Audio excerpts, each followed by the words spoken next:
É bom demais estar com você nessa manhã e compartilhar a palavra de Deus. A gente está na nossa série hoje, praticamente chegando na metade aí, na primeira parte, se vamos fazer em 8 episódios essa série, ou seja, todo mês que vem também a gente vai estar tratando desse assunto, que a gente tem chamado a lista fundamental. E hoje a gente dá continuidade. Se você está vindo pela primeira vez, você está chegando no meio do filme, né? Talvez você tenha que pegar o que aconteceu antes, porque a gente está falando algo em sequência. Mas ainda assim eu tenho certeza que nessa manhã Deus pode falar algo muito especial ao seu coração. De qualquer maneira, tudo que a gente fala aqui na igreja fica no YouTube, você pode ir lá depois assistir e participar do que a gente tem feito. Eu queria começar hoje, fazendo uma pergunta para você, que é uma pergunta talvez clássica de qualquer pessoa, seja ela cristã ou não, mas principalmente pessoas não cristãs, que até questionam o cristianismo, talvez façam muito essa pergunta. Mas com certeza todo mundo aqui talvez um dia já tenha pensado ou declarado isso. Por que Deus não faz alguma coisa? Onde é que essa pergunta em geral aparece na nossa vida? Na verdade, por que Deus não faz alguma coisa em relação a isso? E qualquer que seja o isso, é alguma coisa que você está indignado. Por que isso está acontecendo? Por que um Deus que é tão bom, tão justo, tão maravilhoso, tão misericordioso, parece que permite certas coisas acontecerem no mundo, e a gente sabe que não são boas coisas, que não são certas. Nesse momento tem muita coisa acontecendo no mundo que eu e você julgamos e dizemos: não poderia estar acontecendo, não deveria estar acontecendo. E o nosso Deus, Ele é todo bom, Ele é todo poderoso. Por que Ele permite desastres naturais? Por que Ele permite doenças? Por que Ele permite uma pandemia? Por que Ele permite genocídio ou tirania em alguns lugares do mundo? E eu me pergunto por que certas pessoas escapam impunes de coisas tão terríveis que fazem. Uma das coisas que mais mexem comigo, e eu acho que com você também, são quando crianças são afetadas, são em algum nível feridas, machucadas, abusadas, maltratadas. E a gente pergunta: se Deus é todo-poderoso, e se Ele é bom de verdade, por que Ele não faz algo? E por que Ele não faz algo agora? Eu acho que, sem que você levante a mão, eu imagino que todo mundo aqui um dia já tenha pensado ou até dito isso. E pode ser essa a razão porque muitas pessoas têm dificuldade até de acreditar em Deus, porque não conseguem conciliar o poder e a bondade com todo o sofrimento que nós vemos.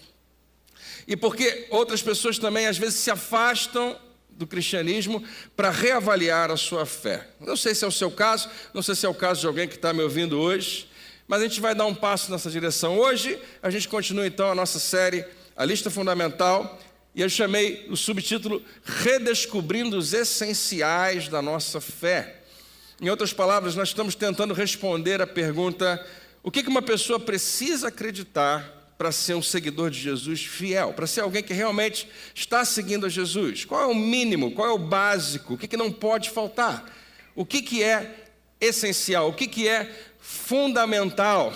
E depois dessa pergunta a gente precisa fazer outra: o que não é? O que é meramente tradicional? O que virou moda na igreja, mas não é fundamental?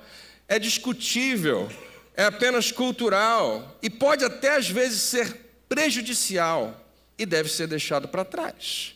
Porque, como a gente falou antes, quando o que é cultural, apenas cultural, ou tradicional, são considerados essenciais, o cristianismo acaba se tornando insustentável. É o que está acontecendo no mundo inteiro, quando de tempos em tempos a igreja vai agregando novas opiniões e novos ensinos, o que não tem muito problema. O problema é quando a gente pega todos esses ensinos e opiniões e coloca num lugar muito alto, como se fosse doutrina, como se fosse dogma, como se fosse a teologia certa. E até agora, na nossa série, a gente desenvolveu uma pequena lista. Até agora tem 3 coisas na lista, A gente vai um pouco mais longe. E a primeira dessa lista, o primeiro item dessa lista é central para a fé cristã. E possivelmente é o único ponto onde praticamente todas as igrejas cristãs elas concordam. Muitas outras coisas discordam, mas nessa eu acho que todo mundo concorda. O primeiro ponto da nossa lista é: Jesus é o Filho de Deus e é o nosso Rei. É uma crença básica. Não dá para ser um seguidor de Jesus, não dá para ser cristão, não dá para ser chamado de crente, se você não acredita no que Ele mesmo disse a seu respeito. No que o próprio Senhor Jesus falou, olha, é isso mesmo, né? Pedro fala, você é o Cristo, você é o Filho de Deus vivo. Jesus diz, acertou na mosca, acertou em cheio. Pedro, era exatamente isso. E nós estamos acampando nessa ideia, nós não abrimos mão disso.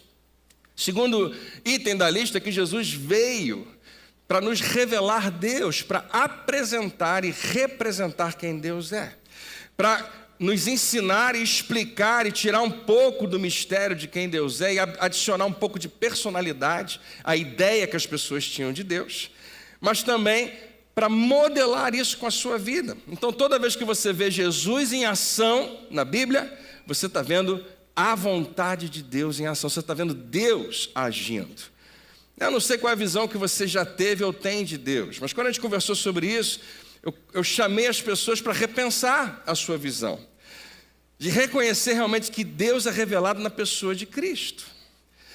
Quando você ouviu falar em Deus pela primeira vez, qual é a imagem que vem na sua cabeça? Eu sempre conto da imagem que eu tinha, de um velho com a barba bem grande, com a barba branca, para revelar bastante conhecimento e sabedoria. E alguns mais velhos aqui, como eu, lembram da nota de 10 cruzeiros, que tinha, alguém se testificou na hora aqui, lembrou? Quem lembra da nota de 10 cruzeiros que tinha o Dom Pedro II? Muito sério. Não vem com essa na maioria, eu sei que lembra. O pessoal fala, não lembro, no meu tempo não tinha nem nascido. Aquele Dom Pedro II me assombrava, eu achava que Deus era daquele jeito. E até aí tudo bem, o problema é que a gente vai agregando ideias de que é um Deus sério, de que é um Jesus triste, como ele aparece na maioria das obras de arte, e nós vamos perdendo uma ideia real. Você não precisa achar que isso é um grande mistério, basta olhar para Jesus e segui-lo nos evangelhos. Você está se encontrando com a realidade, seja no falar, seja no agir, seja no pensar do próprio Deus, que é o nosso Pai Celestial. Alguém diz amém? E o número 3 que a gente falou semana passada, que Jesus redefiniu o pecado, não como a nossa lista de pecados, mas como qualquer coisa que faça mal a você mesmo, você se autodestruindo em algum nível, ou a outras pessoas. Jesus foi muito específico em relação ao pecado, e qualquer coisa que você faz que prejudique a si mesmo, ou que prejudique outras pessoas, está nessa categoria. Seguir Jesus, seguir o caminho de Jesus, nunca vai prejudicar você, nunca vai prejudicar também outras pessoas. Se puder me dar um pouquinho mais de retorno, eu vou gritar menos aqui. E hoje a gente vai voltar, então, começar com essa pergunta. E eu não estou muito certo, sinceramente, se a gente consegue respondê-la. Porque se fosse fácil responder essa pergunta, acho que todo mundo já tinha se acertado em relação a isso, mas é uma dúvida que vai nos assombrar para sempre. Crentes e não crentes têm essa questão. Por que Deus não age em relação a algo que eu acho que Ele deveria fazer? E pelo menos a gente talvez não consiga responder, eu vou me esforçar ao máximo para tentar responder, mas talvez eu não responda da maneira que satisfaça a nossa maneira de pensar e de ver o mundo. Por que Deus não faz? Essa pergunta revela um desejo universal. Todo mundo tem, no planeta inteiro. Se alguém acredita que existe um Deus que criou todas as coisas, que, como a gente gosta de dizer, que tudo está sob o seu controle, nós não entendemos e nunca vamos entender certas coisas. Existe um desejo dentro de nós que quando uma injustiça aconteça, que logo em seguida justiça aconteça, que aquele erro seja acertado, que aquilo grave que aconteceu possa ser remediado. Nós queremos juízo, julgamento, justiça. E você vê isso o tempo todo. Grupos diversos de pessoas, elas se unem, seja para o bem ou seja para o mal, em torno de coisas que elas acreditam que não estão certas. E todo dia, hoje mesmo, mais de 3 vezes, eu ouvi uma expressão parecida com essa. Isso não está certo. O que está por trás dessa frase que eu e você falamos e pensamos o tempo todo? Isso não está certo. E mais uma vez, é mais fácil reunir muito mais gente contra alguma coisa, porque não está certo, do que a favor de alguma coisa. De onde que vem isso? Por que nós nos importamos tanto com justiça? Eu quero só apontar uma coisa para você. Quando você sabe que algo não está certo, isso pressupõe que nós temos um padrão do que é certo. Você acredita no certo, que o certo é certo. Não tem como ser errado, ele é certo. Mas é uma crença sua. Talvez nem todo mundo concorde com você, mas a maioria pode concordar que certas coisas são as certas, são as justas. E quando a gente vê algo que foge desse padrão, nós contrastamos uma coisa com a outra e dizemos, não é certo. Então, o que a gente está fazendo? A gente está apontando para algo que é um ideal. O ideal. O ideal, sabe o que é? É a vontade de Deus perfeita. É como Ele criou o homem, como Ele queria que o homem e o jardim, e a terra, e a família fossem desde o início. O ideal é quando tudo funciona, todos são respeitados, todos são valorizados, todo mundo, ninguém fica de fora, todos estão certos, e ninguém discorda disso. Pelo menos não enquanto esse plano amplo e genérico. Não importa se nós concordamos ou discordamos sobre o que é o ideal e onde ele se origina, a nossa dedução lógica, quando a gente diz isso não está certo, é que existe um ideal, existe a coisa certa. E a realidade é o que nós estamos fazendo, sem perceber, é julgando algo porque aquilo não chegou no ideal. Seja o que for que você puder imaginar. E a lista é muito longa, eu não vou ter tempo nem de falar, né, tudo que eu e você consideramos errado, seja nos relacionamentos, na família, no casamento, seja no ambiente de trabalho, seja no tratar com o dinheiro, seja nas esferas de corrupção que existem muitas vezes na nossa vida, desde o pequeno até o maior. Nós vemos o que é errado o tempo todo, por quê? Porque existe um certo, e aquele certo mostra o que está errado. Um exemplo que a gente ouviu há pouco tempo atrás, quando o apóstolo Cristiano esteve aqui, muito interessante, é que como engenheiro ele falou, para você identificar um prédio torto, basta ter um certo do lado, né?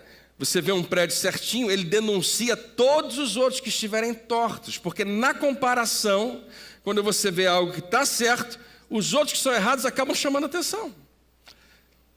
E quem está comigo acordado, diga amém? Então o que eu e você fazemos o tempo todo é julgar em contraste com a nossa visão do que é ideal. E hoje eu vou fazer você pensar um pouquinho nisso, porque a ironia é que isso está relacionado a uma crítica muito popular que o povo cristão e o não cristão principalmente faz a Deus. Deus é criticado em relação a isso, porque aparentemente o que Jesus ilustrou e demonstrou parece estar em desacordo com o que nós vemos no comportamento de Deus na antiga aliança. Quando Deus diz assim, olha só, eu vou fazer justiça, eu vou trazer juízo. Quando Deus faz isso, deixa eu te falar, nós não gostamos quando Ele faz isso. Especialmente porque frequentemente nós estamos do lado de quem vai receber juízo também. Quem está comigo aí, amém? Deixa eu ver se eu estou sendo claro com você. Nós criticamos e questionamos às vezes o que Deus faz. Quando Ele diz, Deus não traz juízo porque a gente está pedindo para Ele trazer. Ele sabe o jeito, a hora certa de fazer, e Ele sabe fazer, Ele faz. Um grande exemplo, que a gente às vezes talvez tenha dificuldade de entender, é o dilúvio. O dilúvio é a representação do juízo de Deus, da maneira como Ele julga e executa o seu juízo. E se você parar para pensar, parece ser muito duro. Quase ninguém vai discordar disso. A gente não estava lá, a gente está falando de 5.000, quase 6.000 anos atrás, e a gente não faz ideia nem de como é que o mundo era, mas a gente vai vendo que o mundo decaiu de tal maneira que Deus fala, eu preciso limpar essa terra, completamente. Em 2024, alguém pode dizer, será que precisava disso tudo? O senhor está falando que realmente só tinha uma pessoa justa no planeta? Só tinha um justo no mundo? Era realmente necessário acabar com todos os outros? Então, ao mesmo tempo que a gente quer muito que Deus execute juízo, quando Ele o faz, nós não gostamos tanto. Por que um Deus bom faria isso? Mais uma vez, queremos que Deus faça alguma coisa, até que Ele faz. Até o momento em que Ele faz, especialmente quando Ele faz conosco. Se você está ainda um pouquinho boiando no meu discurso, eu vou resumir para você. Nós queremos que Deus seja justo, da maneira como nós somos justos. Nós queremos que Deus olhe para a nossa maneira de julgar as coisas e como nós interpretamos certo e errado, e Ele haja em favor do que nós acreditamos. Nós queremos juízo, mas queremos que seja do nosso jeito, de preferência contra as outras pessoas e não contra nós mesmos. A terceira história do Antigo Testamento é sobre exatamente isso, e sobre uma tensão nesse mundo que nós vivemos, onde as coisas não estão certas, não são como deveriam ser. Então, se você acompanhar, Gênesis capítulo 1 e capítulo 2 é um relato da criação. Primeiro capítulo de uma maneira mais poética, o segundo capítulo com mais detalhes, falando da criação do homem. Capítulo 3 fala da queda do homem, da tentação que Adão e Eva experimentam e caem na tentação, e o ideal é perdido. O ideal que Deus tinha planejado é abandonado de uma vez por todas, uma vez que o pecado e a morte entraram no mundo. Agora, em Gênesis capítulo 4, nós descobrimos que Adão e Eva têm filhos. E a gente não sabe todo o enredo e quanto tempo demorou. A Bíblia diz que eles tiveram muitos filhos e os filhos tiveram muitos filhos. Mas conta a história dos dois mais velhos, Caim e... Muito bem, vocês estão ótimos hoje em teologia. Caim é o mais velho, Abel é o mais novo. Em Gênesis, no capítulo 4, verso 2, diz o seguinte: quando os meninos cresceram, Abel se tornou pastor de ovelhas e Caim cultivava o solo. Duas profissões, duas práticas, dois trabalhos significativos. Nenhum é maior do que o outro, nenhum é mais importante do que o outro. Agricultor, pastor. Mesma coisa, no sentido de valor. Eu não sei... A Bíblia não diz que Deus pediu qualquer coisa deles, mas eles, assim como a gente faz também, sentiram que precisavam dar alguma resposta, algum retorno ao amor, à grandeza e ao poder de Deus. Então eles vão em algum momento fazer sacrifício. No tempo da colheita, versículo 3, Caim apresentou parte de sua produção como oferta ao Senhor. Ele fez a colheita depois que os frutos cresceram, e pegou todos aqueles frutos, pegou uma parte e entregou como uma oferta a Deus. Senhor, tu és tão bom, aqui está a minha oferta. Versículo 4, Abel, por sua vez, ofertou as melhores porções dos cordeiros dentre as primeiras crias do seu rebanho. Na sua Bíblia talvez esteja escrito das primícias, do que tem muito valor, do que é mais importante. E é bom lembrar você que, mais uma vez... Você sabe qual é o final da história, né? Abel, ele tem o favor de Deus não porque são animais e Caim não tem porque são frutos. Não, tem muito a ver com essas palavras que estão em vermelho. As melhores porções e as primeiras crias. E todos nós também experimentamos algo parecido. Caim e Abel estão fazendo sacrifício, estão revelando alguma devoção a Deus. A gente também faz sacrifício. Todo dia você faz algum sacrifício em termos do seu tempo, aonde você dedica o seu tempo. Todo dia você faz algum sacrifício no que diz respeito ao seu dinheiro.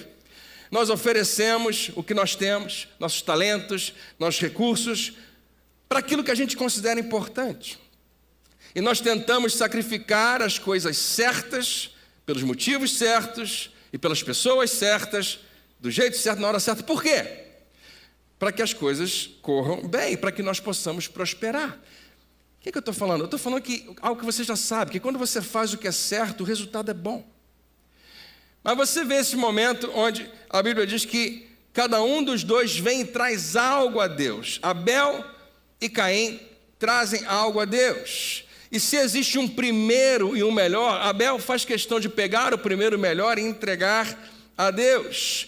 Mas você não pode esquecer que Caim também tinha um primeiro e um melhor na sua colheita. Existia algo que era bom e era melhor, e ele decide que ao invés de entregar a Deus, ele vai entregar para ele mesmo. E Deus não vai ficar com a melhor parte, eu vou ficar com a melhor parte e vou dar para ele qualquer coisa que sobrar. E isso é muito interessante que isso esteja nas primeiras páginas da nossa Bíblia. E esquece, porque eu não estou falando de dinheiro nem um segundo aqui. Eu quero que você saiba o seguinte: o que está por trás dessa pequena equação é onde é que Deus está na minha vida. Abel decidiu que Deus vai ser o primeiro e o mais importante, que Deus vai estar acima, que Ele vai ser a prioridade. E no versículo 4 diz assim: o Senhor aceitou a Abel, interessante, aceitou o homem e sua oferta. Em contraste, mas não aceitou Caim e sua oferta. Então aqui você está vendo, Deus está julgando os sacrifícios dos homens.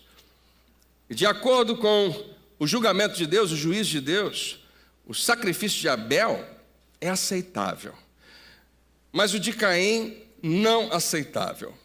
E mesmo que você não seja cristão, você sabe que alguns sacrifícios são mais aceitáveis do que outros. A gente vive isso todo dia. Não é porque alguém faz alguma coisa por nós, aparentemente, que aquilo está sendo bom para a gente, ou que deve ser aceitável. Mas a história continua de uma maneira muito interessante. O que a Caim faz com isso? Uma vez que ele viu Deus dizendo: gostei do que você fez, Abel.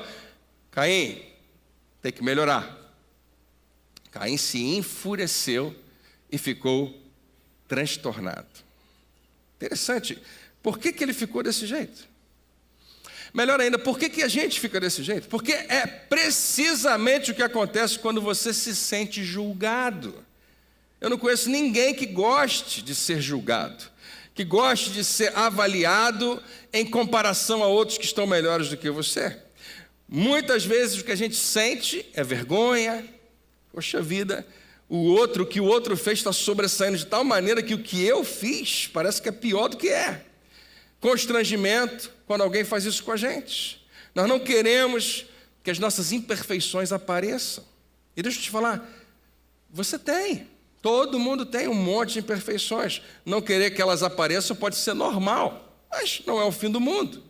Mas a vergonha e o constrangimento que eu e você temos, geralmente, se apresentam na vida com esse sentimento de fúria, de estar transtornado, de raiva.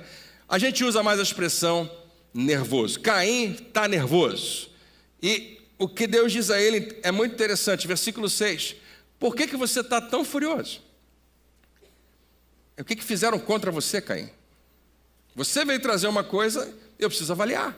O Senhor perguntou a Caim: por que está tão transtornado? E agora o que Deus fala merece uma série de mensagens. Só nesse versículo tem vários pontos interessantes demais. Deus fala assim: se você fizer o que é certo, será aceito.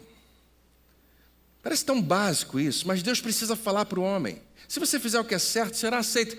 Mas se não fizer, tome cuidado.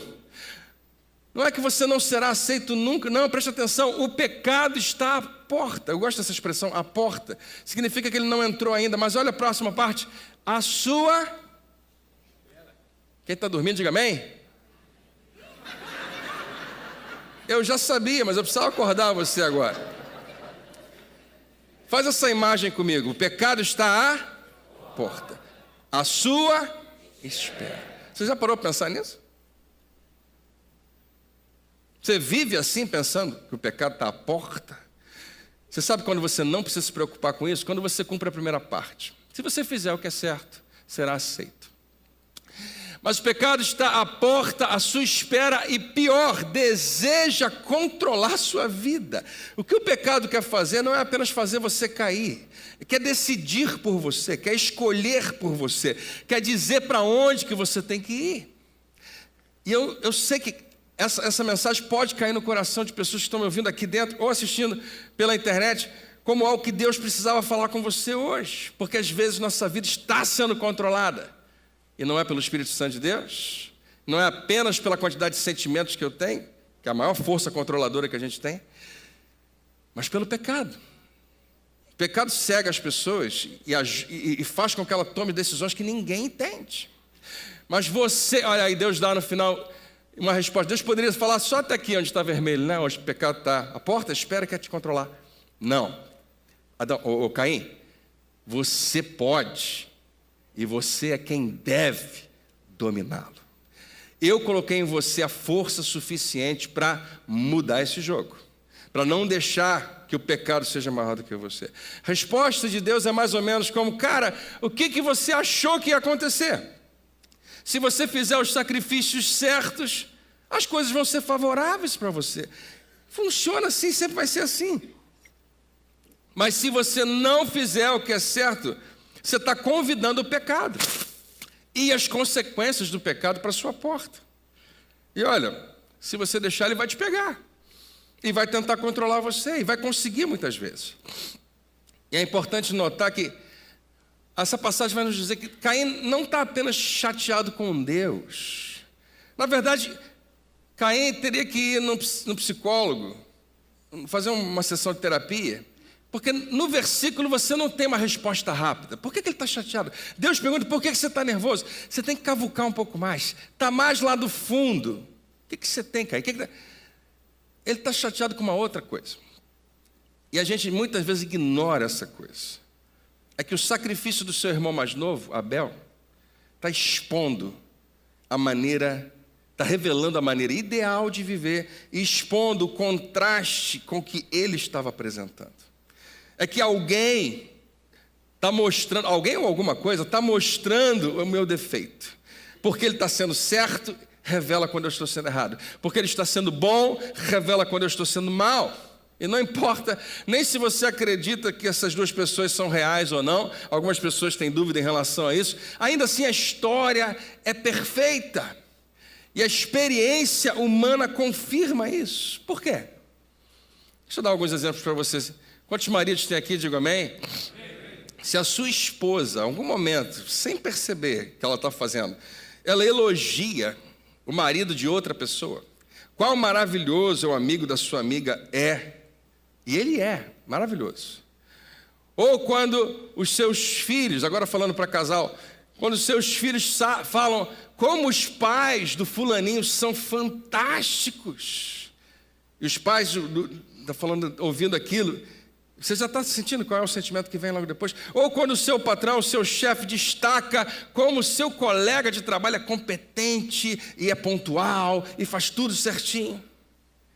Ele está falando para você algo de outra pessoa, como que quisesse dizer para você assim, não pode ser um pouquinho mais parecido com aquela pessoa? Embora ele não fale isso, você sente que isso simultaneamente está dizendo para você que você é insuficiente, que você é incompetente, que você é fraco. É como você sente quando alguém que está no mesmo patamar que você, que é seu par em algum nível, é destacado como melhor. E mais uma vez, talvez você seja menor, ou talvez você seja maior, não importa. De qualquer forma, você se sente julgado e ninguém quer isso. Absolutamente. O que acontece? Faça essa imagem comigo.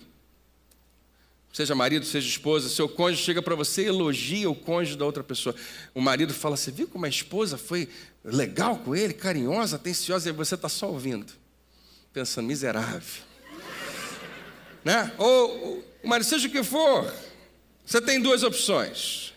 Você pode se inspirar, em geral isso não acontece, ser inspirado porque você concorda que a outra pessoa é muito boa, e fazer o melhor que você puder para apontar na direção do ideal, ou você pode fazer o que Caim fez. Caim sugeriu ao seu irmão, vamos ao campo, vamos passear. Você já sabe o final da história. Nesse momento a trilha sonora muda completamente. Entra um tom menor, né? Pam, pam, pam.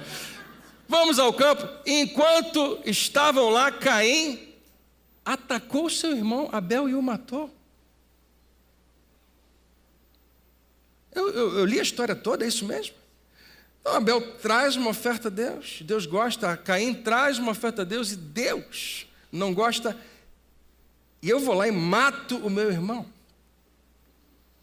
Imediatamente. Então o Senhor perguntou a Caim, onde está seu irmão? Onde está Abel? Você sabe que Deus sabe de todas as coisas. Ele não estava perguntando onde ele estava geograficamente. Ele estava fazendo uma pergunta que precisava confrontar Caim. E a resposta de Caim imediatamente é mentirosa em todos os níveis. Não sei. Respondeu Caim, por acaso sou responsável por meu irmão? Também dá uma série de mensagens, né? A gente pode conversar muito sobre isso. Será que nós somos responsáveis pelos nossos irmãos? Então Deus diz, o que você fez? O que ele fez? O que Caim fez foi que, ao invés de escolher fazer um novo sacrifício aceitável, o que era uma opção para ele, em vez disso, sabe o que ele faz? Ele ataca e elimina o ideal. Ele destrói aquilo que expõe a sua insuficiência, porque ele tem raiva disso. Ele fica nervoso ou nervosa quando outro ou outra coisa, outra circunstância, outra situação, outra pessoa, seja o que for, revela, sem perceber, qual inadequado eu estou. E nós também fazemos isso. Não, eu não estou dizendo que você cometa assassinato, mas quando alguém é uma tipificação do ideal, um ideal que a gente não consegue alcançar, né? Você vê como é que fulano é musculoso, fala, nem com 5 anos de academia eu consigo chegar lá, né? Ou seja, quando alguém revela o ideal, nós fazemos o possível para desacreditar ou eliminar aquela pessoa. Então, a esposa chega para o marido e fala, você viu, tão legal, né? O marido da Cris é tão atencioso, eu gostei de como é que ele se comportou. E aí você fala, é verdade, gente boa ele, mas é feio, né?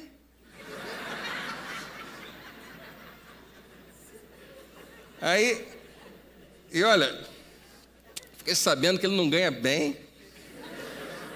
E aí ele começa a rir e fala assim, tem que ver ele jogando bola. Pereba, como você nunca viu antes. E fica parecendo que isso é inocente, porque a gente está rindo. Mas ele está fazendo o quê? É mais fácil destruir ou derrubar o ideal, ou a coisa pela qual nós estamos sendo julgados, do que buscar alcançá-la. A maioria das pessoas não sabe o que acontece na outra parte da história. Se eu perguntar a você, grande parte do povo conhece a história de Caim e Abel, mas não lembra o que acontece nesse momento, inclusive gente da igreja. E a segunda parte é a mais importante. Deus está continuando. Ouça, Caim, o sangue de seu irmão clama a mim da terra. Que parece uma cena de filme de terror, né? E ele está falando, o próprio solo, interessante, não é Deus que está amaldiçoando Caim, o próprio solo que bebeu o sangue do seu irmão, o sangue que você derramou, amaldiçoa você. E Deus fala para ele, o solo não lhe dará boas colheitas. Você fez o que é errado, continuou fazendo o que é errado, fez o que pior você poderia fazer. Então o resultado é esse, o solo não lhe dará boas colheitas. Por mais que você se esforce, você vai viver se esforçando. E de agora em diante, você, Caim, não terá um lar. E eu acho que Deus não está dizendo que ele não vai ter um teto. Deus está dizendo que a vida não vai ser mais do mesmo jeito, como estava antes, como ele se sentia talvez em casa. E andará sem rumo pela terra. E quando você lê isso, eu não sei quanto a você, mas se a gente for um pouquinho crítico, a gente vai falar, só isso? É só isso que vai acontecer com Caim? Parece que ele está recebendo um castigo muito leve. Ele matou o seu próprio irmão. E Deus, como punição, está só tirando o emprego dele. É isso mesmo? Não faz sentido. Quem tá comigo aqui? Para você, como você aqui acha que Caim está recebendo um castigo muito leve? Eu vou levantar minha mão. Alguém levanta as mãos? Quase ninguém. Você acha que é uma pegadinha? Mais uma vez. De verdade, só lendo isso aqui... Quem acha que Caim está saindo bem, está se safando bem de ter matado o próprio irmão? Obrigado. Se alguém não levantou a mão, você tem que suspeitar dessa pessoa. Eu não sei o que está na cabeça dela, o que ela tem feito, mas isso aqui é sério. Não faz sentido. Caim disse ao Senhor, meu castigo é pesado demais. Não posso aguentá-lo. É o tipo de coisa que quando criança a gente fala para nossa mãe às vezes. Mas Caim fala, tu me expulsaste da terra e da tua presença, me transformaste num andarilho sem lar. Qualquer um que me encontrar me matará. Se Caim está falando a verdade, é muito interessante. Talvez Deus seja mais inteligente do que a gente imaginava. E justiça será feita no final. Mas Deus fala um negócio interessante. Olha que fantástico esse versículo. O Senhor respondeu: eu castigarei 7 vezes mais quem matar você.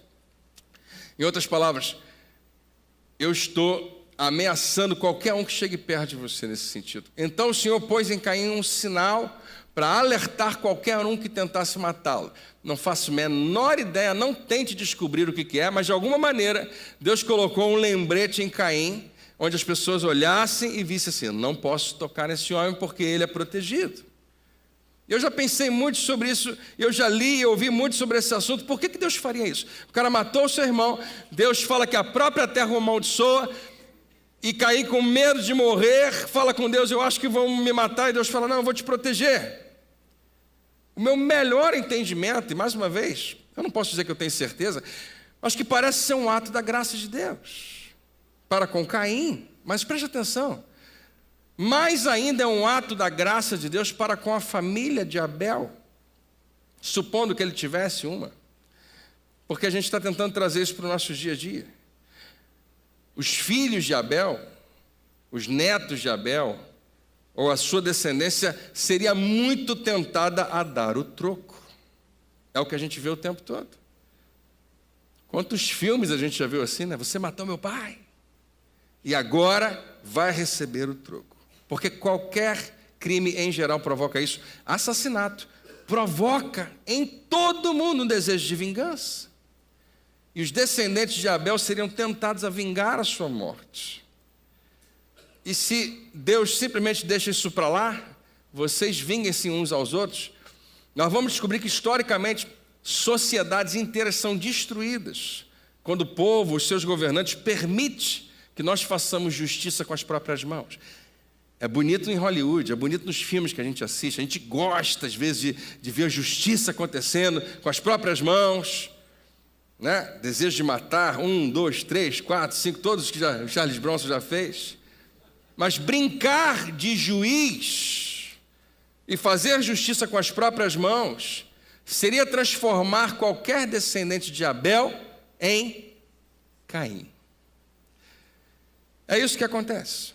Quando eu me vingo, eu me torno igual àquela pessoa que eu não gosto, que eu não queria ser igual. Um exemplo que eu sei que eu posso tocar na ferida de alguns, mas eu espero que você não se sinta ofendido em nenhum nível, mas eu já ouvi isso algumas vezes. Pastor, ele me traiu, então eu resolvi trair ele também. Eu fui lá e fiz o que ele fez comigo. Parece ser o justo. Essa semana eu vi algum pastor falando sobre isso, eu acho que foi o Bill Johnson, se eu não me engano. E ele faz uma pergunta interessante para a pessoa que diz isso. Ele fala: mas e Deus nessa história? O seu marido errou com você e você decide então dar o troco fazendo a mesma coisa que ele fez. Você esqueceu de Deus? Não, mas o que Deus tem a ver com isso? Não, no dia que você assumiu uma aliança com seu marido, você também assumiu uma aliança com Deus. É sério isso. Mas o que está por trás disso? A nossa dificuldade em saber como julgar. Ouça, o que eu vou te falar agora é o mais importante, como eu quase toda semana falo. Se você for dormir, espera só mais um pouquinho. É isso que eu queria que você ouvisse. O papel de ser um juiz justo é demais para qualquer um suportar. Nenhum de nós consegue. Nós não fomos projetados, nós não fomos feitos por Deus para isso. Nós não somos bons em julgar quando deixados por conta própria. Eu queria que você guardasse isso, quem sabe vai te ajudar. Não somos bons juízes, e já era para a gente ter percebido isso. A razão porque você acha que você é um bom juiz é a mesma porque a pessoa do seu lado, que discorda completamente de você, também acha que é um bom juiz. A nossa maneira de ver o mundo precisa estar acima de tudo. E olha para cá, questões que aparentemente deveriam ser fáceis de resolver, estão em debate hoje. É a coisa mais mole, mais fácil do mundo de se resolver, mas tem um grupo dizendo: eu acho que é assim, o outro diz: eu acho que não. Por quê? Porque nós não somos bons juízes, não sabemos julgar propriamente.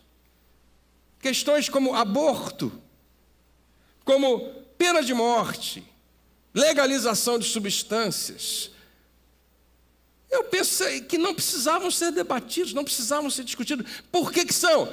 Porque cada um de nós pensa de um jeito, cada um tem uma visão a respeito da vida, e mais, cada um tem a sua maneira de respeitar a vida. A esfera política parece estar totalmente corrompida nos nossos dias, sempre foi assim. Eu não acho que tenha solução, não sei se tem solução, mas isso tem justificado expressões do tipo, rouba, mas faz. Que a gente já falou de vários. E antes de você achar que eu estou tendo qualquer viés, qualquer inclinação, zero, não estou nem aí, não sei nem em quem você deve votar, nem em quem eu devo votar, não é nada disso, não tem candidato. Mas quando eu e você aceitamos isso, e mais uma vez, o problema não é que o cara faça o que quiser fazer, é como isso é absorvido pela população, é absorvido por mim e por você, e nós começamos a acreditar que coisas erradas podem ser aceitas na nossa vida. Mais uma vez eu repito a você, o papel de ser um juiz justo é demais para qualquer um suportar. Essa é a razão porque nós temos júris. Um juiz sozinho não consegue resolver, nós temos júris no nosso sistema judicial. E ainda assim, de vez em quando a gente ouve falar que uma pessoa inocente foi condenada. De vez em quando a gente ouve falar que uma pessoa que deveria ser condenada pelo crime está solta.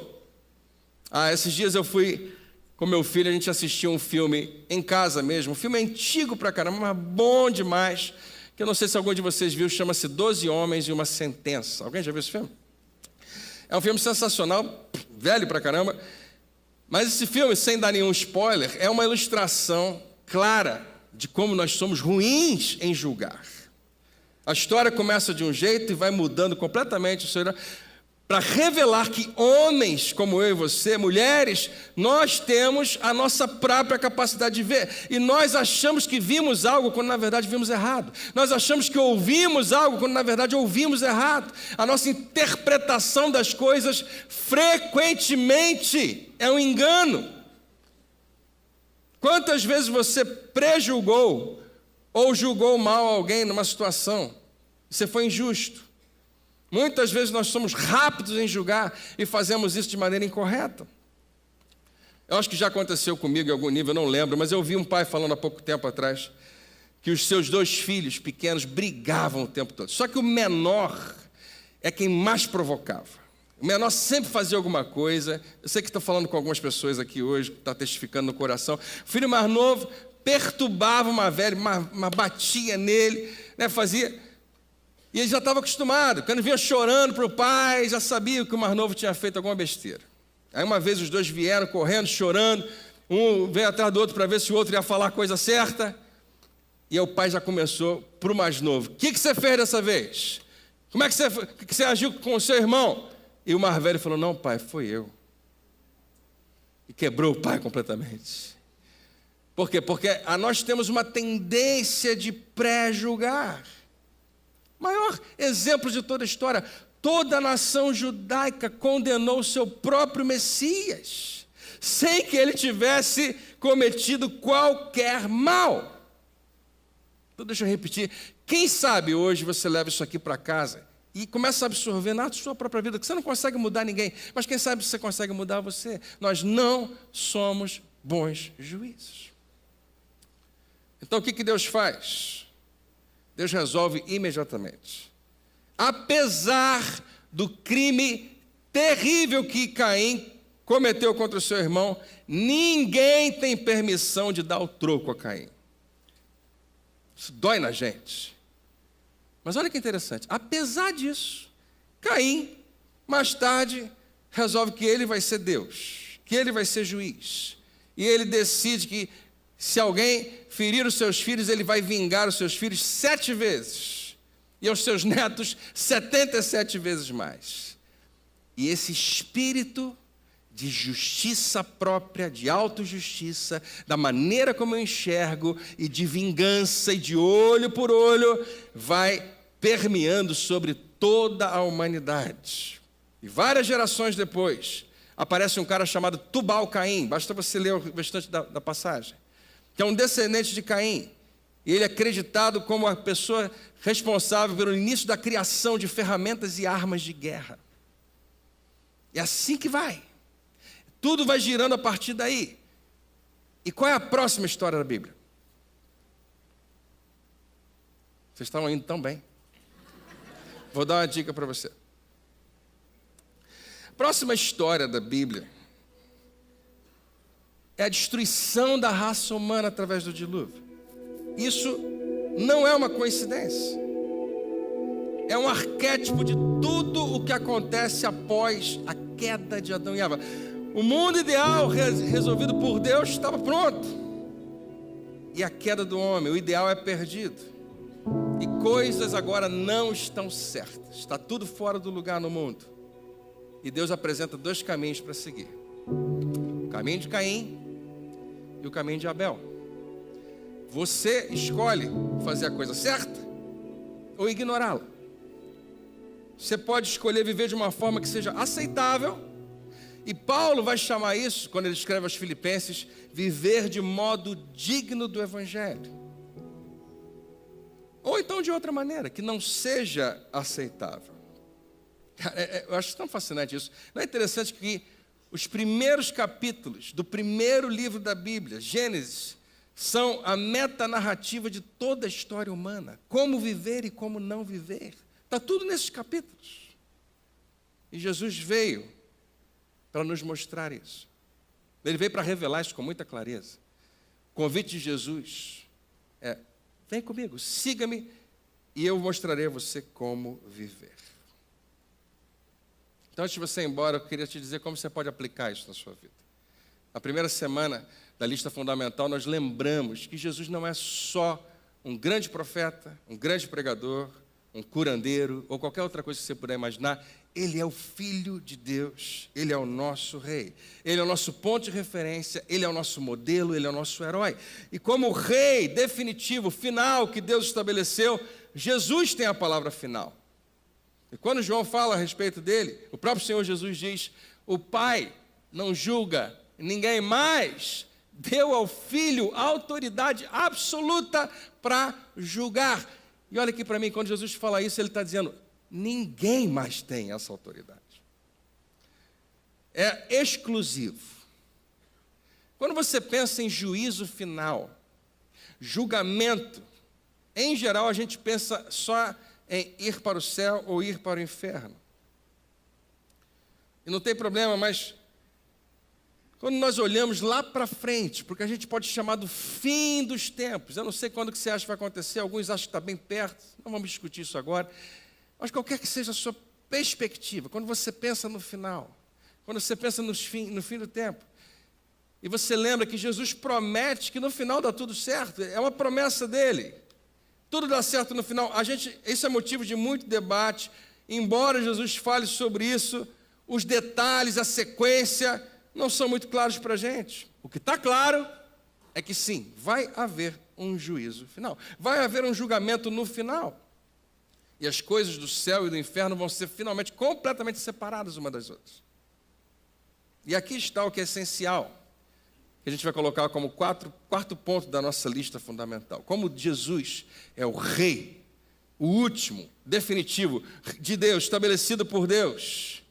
O número 4 da nossa lista é o seguinte: Jesus prometeu justiça no fim e nos convida a confiar nele enquanto o fim não chega. A gente cantou uma canção que eu acho que é tão linda nesse aspecto, quando fala: tudo pode passar, teu amor jamais me deixará, sempre há de existir um novo amanhã preparado para mim. Jesus está dizendo nos evangelhos que sim, justiça será feita, não porque você vai querer fazer, ou porque você vai tentar fazer, mas porque Ele já estabeleceu. Mas enquanto a justiça não acontece como você imaginou, e que talvez não aconteça como você imaginou, mas vai acontecer, Jesus está perguntando a você hoje: você confia em mim? Você vai confiar em mim? Você vai confiar em mim para aprender a como viver essa vida? Jesus te convida a segui-lo e viver da melhor maneira possível nesse mundo quebrado, nesse mundo decadente, nesse mundo difícil que nós vivemos. Nós devemos viver à luz dessa promessa. que a mesma tentação enfrentada pelos primeiros humanos, Adão e Eva, ainda existe no mundo hoje. Ainda há um inimigo que veio para roubar, matar e destruir, tentando-nos todo dia. Ele vai tentar você. Você sabe qual é a tentação do diabo escondida por trás de todas as tentações dele? Você sabe qual é a tentação que está, de alguma maneira, disfarçada de uma outra tentação? É a tentação de colocar você mesmo em primeiro lugar e não confiar em Jesus. E não confiar na maneira como Ele pediu que você vivesse. Eu creio de todo o meu coração que quando você confia em Jesus e escolhe viver da maneira dele, você traz o favor do céu para a tua vida. Mas o outro lado da moeda também é real. Nós trazemos muitas vezes o inferno para as nossas vidas, por escolhas que nós fazemos, ou até por escolhas que outras pessoas fizeram e afetam a nossa vida. Você sabe disso, você já experimentou isso. Mas confiar em Jesus para ser o juiz definitivo e trazer justiça no final é simplesmente escolher seguir a maneira como Ele nos ensinou a viver. E você está dizendo, André, você está falando isso toda hora, como é que Jesus nos ensinou a viver? Eu vou dar algumas ideias do que Jesus falou para você fazer. Ele pediu para você não pagar o mal com o mal. A justiça dele é totalmente diferente da nossa. Matou, tem que morrer. Jesus fala, não, calma, deixa comigo essa parte. Não pagar o mal com o mal, dar a outra face. Tudo que ele pede é difícil, mas é possível. Dar a outra face significa, eu não vou discutir com você, porque eu estar certo é menos importante do que quem você é para Deus. A realidade da sua pessoa, da sua humanidade, para Deus vale mais do que eu confirmar o meu próprio argumento. Dar a outra face, ser generoso. Tudo isso toca na vida de outras pessoas e não na minha própria. Andar a segunda milha significa tomar uma decisão onde você tem um controle de fazer o que você não precisava fazer. Mas você vai fazer porque você tem o Espírito de Cristo na sua vida. Confiar em Jesus significa amar os inimigos. Que alguém diga amém. Amém. Só falou porque eu mandei você falar agora. Pensa no teu inimigo agora, né? Pensa naquela pessoa que te perturba. Ele fala para você orar por aqueles que te perseguem. Tudo isso é uma lista de coisas difíceis, mas é o que significa de verdade seguir a Jesus. E se você fizer, você vai ser muito criticado. Muito. Talvez ridicularizado por amigos que falam, como é que você faz isso? Confiar em Jesus significa colocar outros em primeiro lugar. E o último que eu botei significa viver pelo depois. Você sabe o que é viver pelo depois? É uma vida onde nenhuma tentação consegue vencer você. Porque toda tentação é agora. Toda tentação te convida a resolver um apetite do momento. Mas quando você diz, não, eu não vou viver pelo que eu estou sentindo agora, mas eu vou confiar em Deus para o que vai acontecer depois. Confiar em Deus para fazer justiça a todas as situações na sua vida não é ficar sem fazer nada, é imitar Jesus, no mínimo, naquilo que Ele ensinou e modelou para mim e para você. E há muitas coisas que Ele nos ensinou sobre como nós podemos viver a nossa vida. No entanto, o apóstolo Paulo nos diz algo que desafia a nossa mentalidade quando a gente olha para a graça de Deus. Pode subir o pessoal da música, a gente vai cantar mais uma canção. 2 Coríntios, capítulo 5:10, pois todos nós teremos de comparecer diante do tribunal de Cristo. Diga, todos nós. Vai acontecer. Para que cada um receba o que merecer pelo bem ou pelo mal que tiver feito nesse corpo terreno. Quando eu falo isso, não é para te aterrorizar ou te atormentar, mas é para te encorajar, te dar esperança. Ouça, ninguém sai impune de nada. Todos nós prestaremos contas. A boa notícia é que se você confiou em Jesus, a punição já aconteceu nele. Como cristãos, nós seremos julgados com base em Cristo para a nossa salvação. Mas também todos nós prestaremos contas de como nós sacrificamos, priorizamos, seguimos, escolhemos confiar e seguir Jesus nesse meio tempo, enquanto o final não chega.